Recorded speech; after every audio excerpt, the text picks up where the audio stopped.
doing? We are rebuilding the air brakes on an old Kentucky furniture trailer to turn into a. You see the phone, and I'll show you what we're gonna do. Okay. So back here, there's two pins, and those pins have safety catches called cotter pins. So we're gonna take the cotter pins off of that one.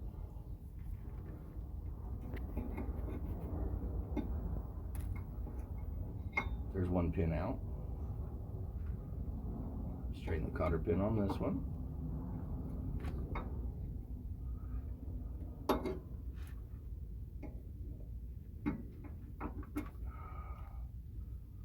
There's a second cotter pin out. Now, if you look, this has got a lot of spring pressure in it. So we're gonna have to adjust to take the spring pressure out.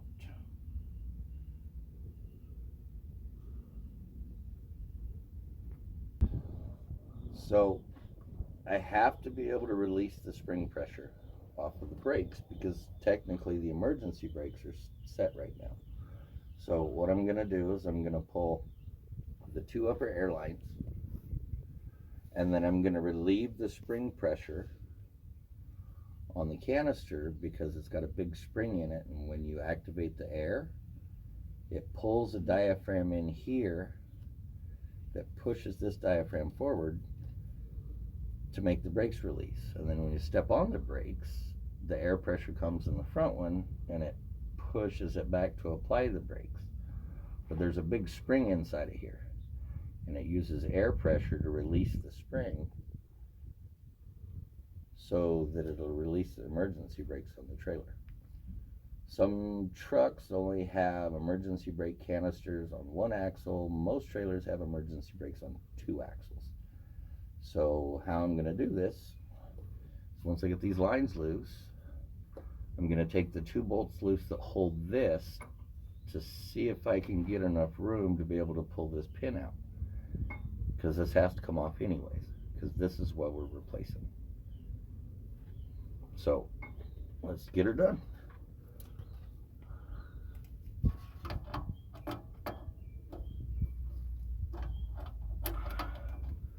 And these fittings won't fight me because we already put brand new airlines on it, chasing down air leaks, because this trailer sat for like 12 or 13 years in the same spot on a piece of property that we picked up during COVID, and I bought all of the stuff on the property at one time. Yeah. And looking back, I wish I wouldn't have bought so much stuff. All right, so I'm gonna start to work this loose. Might get a little bit loud. There's part of it. Sorry for all the headphone users out there.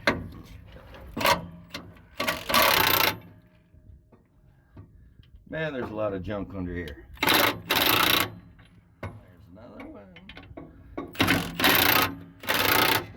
Okay, right now we're releasing the spring pressure. We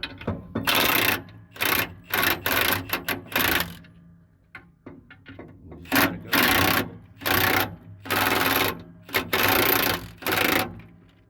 Because there's a lot of spring pressure in there.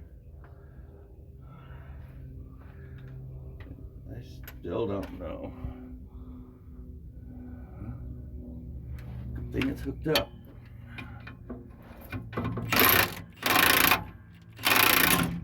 There's one. Yep. Probably not the best way to do this, but it's the only way we have right now. Haha. That scared me. Okay, so now the spring pressure is released, and when we go back together, we're not going to have to do that. So we're going to push this pin out.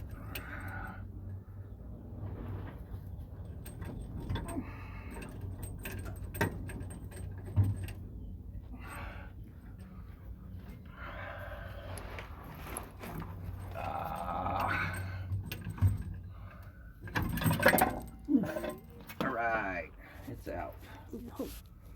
So we're going to put our pins back in so that we don't lose our cotter key. We're going to put our other pin back in so that we don't lose our cotter key.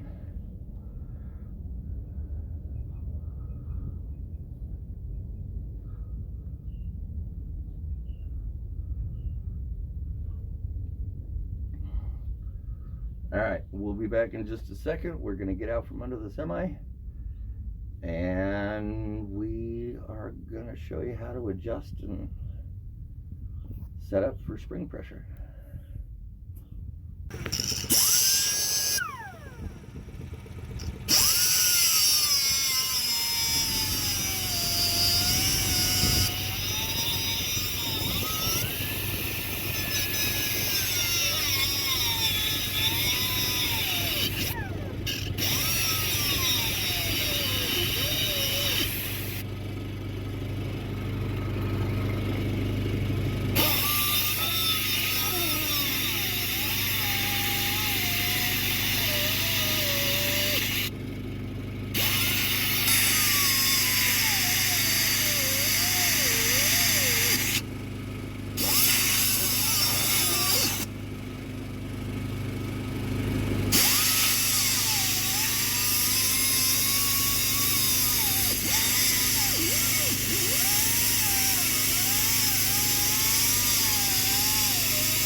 That we measured it out. All I'm going to do is clean up this edge just a little bit, and then I'm going to use this nut right here to straighten out these threads. Because it's kind of sticky, so what we want to do, we want to use the nut that was on it. Get the little tiny bits of metal.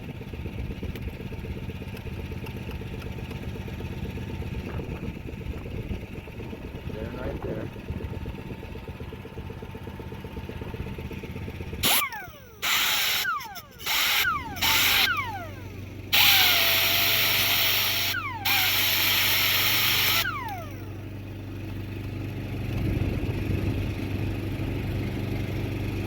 A little bit hot.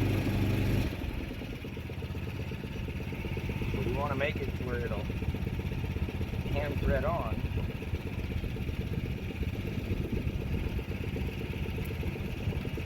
Because we have to put another piece on the end of this. So if we do this, we want to do it right.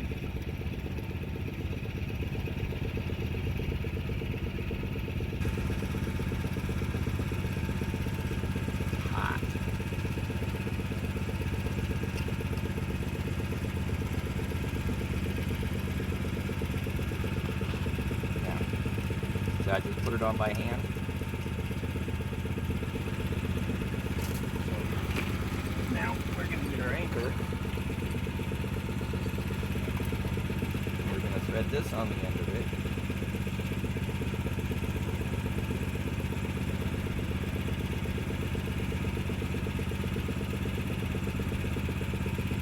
What we're looking for, that's come out right there. Right there. And we're going to put our pin in, take our tape measure. Now right now, it needs to go in just a little bit, because this pin, the center of it should be 10 inches. Okay? That's right there. Now, this is called a jam nut. So So once this is where it's supposed to be, come in here, and we jam it in place. So now our pins go the way they're supposed to go. See the little bit of excess in there? We need to adjust it. We still have a little bit of room to adjust it out, or we can adjust it in. See how it cuts back? So we've got room to go this way, or we've got room to go that way. These here have the jam nut on them. And you can see the bolt on the inside. So this is one of the reasons you couldn't see that before we took it off. It was working just fine, but you couldn't see it. So this is actually what fell off. It's all the pieces of metal that used to be here. So that's how much we cut off. Right there. But these are cut to fit. They make them long so that whatever trailer they go onto, you can adjust it by length or where they're mounted at on the axle. So we'll get to it, and once we get all four of them adjusted and ready to go back in, we'll get back to the video. So see you in a few. Doing. I am inserting the hose couplers into the new brake canisters on the Kentucky trailer. And we had to put thread tape on them to be able to seal, to make sure no air comes out. So if you look, it's that white stuff right there. So we take one of these, we take our thread tape, and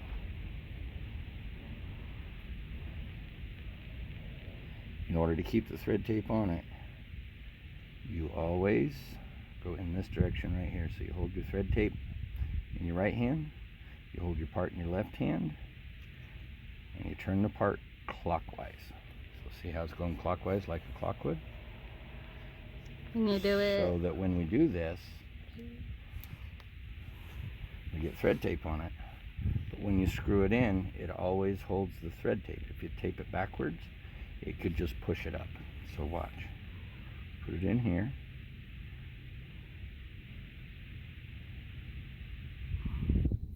It always holds the thread tape, and it seals the threads. So they make liquid thread tape, and they make dry thread tape. For some things, I like the liquid. For this situation here, the dry works better because you're able to build it up more and get them tight. There's one. 3 to go. But one of ours has special fittings on them. So when we take this apart, I have to take it apart one by one and get them facing the exact same direction they're in.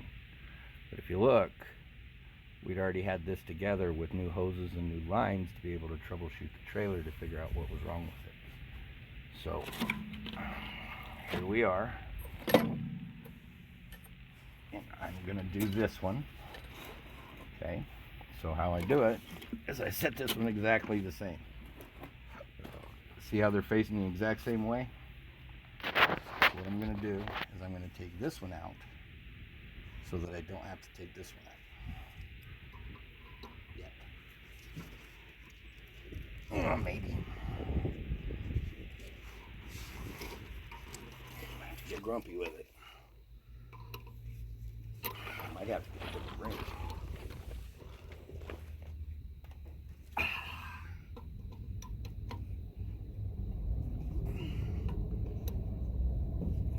There we go. All right. That's what it is. Now,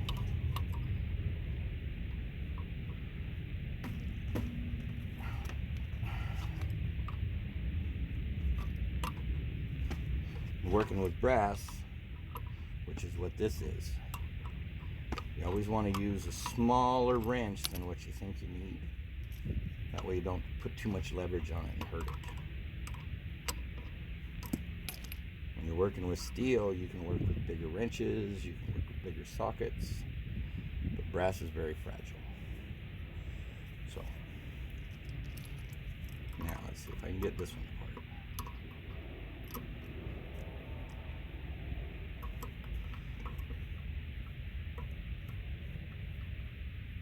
See how short the wrench is?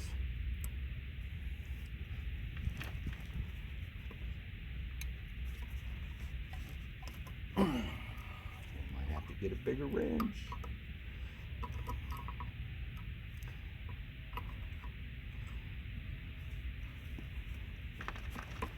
Yep, we're gonna have to.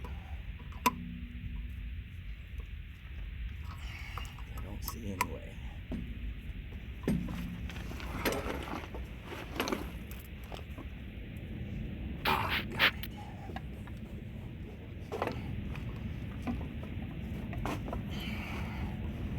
This is just being grumpy.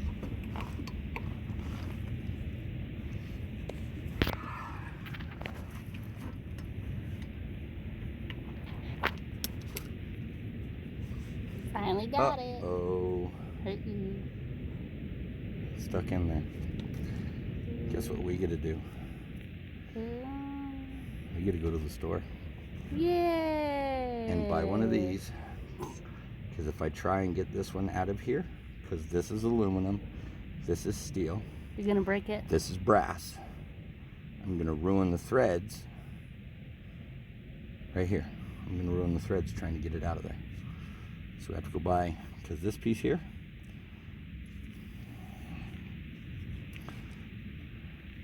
this piece of steel was inside of here. This one came out of the brake canister. This one didn't. So, well, I guess we gotta go to the store, huh? Yep. Yep. So good data. See? Okay, that's what we need. No. So, we got it. They didn't have the regular one, but we still got. Oh the no, we different could have found a steel one, but it's better. All right, so we went to the store. We got the part. But how these work is you get it started on one side, and you put it inside, and because there's no nut right here, you can't tighten them separate. So you have to tighten them together. And if you remember, this was pointing this way. So we're going to tighten it down.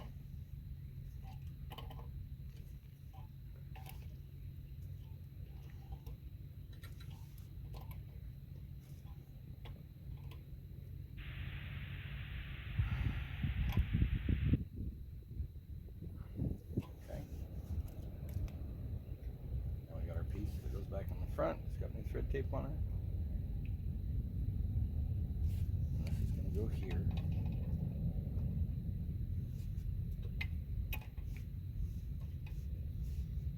We spent extra money to have our hoses made so that all of our ends were male fittings and all of our hose ends were female fittings, so that we could put those on in either direction. It didn't matter which end hooked on which one, because we know how it goes together. So if you don't quite know how it goes together, then you make one end a male and one end a female. But with this going all under the trailer, it's a lot easier to do these. The factory hoses had a swivel built into them, but they always leak, so we just replaced them. So we are ready to go together. There's all of the canisters, and they're they're all brand new. And when we start back up, we'll be underneath the trailer and you'll be seeing how they go back together.